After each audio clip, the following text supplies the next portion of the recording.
July August গণ অভ্যুত্থান দিবস উপলক্ষে কোনাবাড়ী মেট্রো থানা বিএনপির সাবেক সাধারণ সম্পাদক সাজ্জাদুর রহমান মামুনের নেতৃত্বে বিজয় র্যালি অনুষ্ঠিত হয়েছে।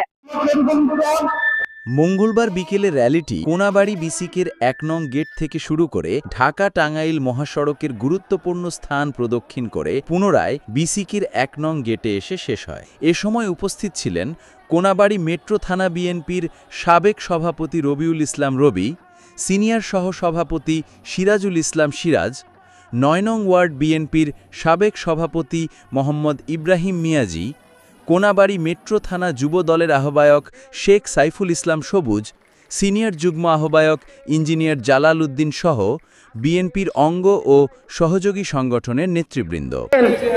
আওয়ামী সরকার, ফ্যাসিস্ট সরকার, খুনি হাসিনা কিভাবে আমাদেরকে দাবিয়ে রেখেছিল, আপনাদেরকে দাবিয়ে রেখেছিল। প্রিয় সংগ্রামী সাথী বন্ধুগণ, অন্যায় চিরদিনই অন্যায়।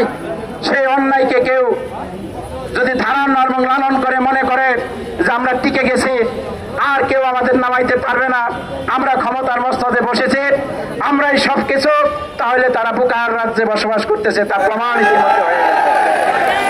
অতএব আমি অনুরোধ করব, এখনো যারা এই বিগত সরকারের যে সমস্ত প্রেতাত্মা তারা যদি কোথাও লুকিয়ে থাকেন, তারা যদি ভেবে থাকেন যে আবার মাথা চারা দিয়ে উঠবেন এবং এই দেশে মানুষকে আবার চেপে ধরবেন, ইনশাল্লাহ সেটা আর কোনোদিনও সম্ভব হবে না।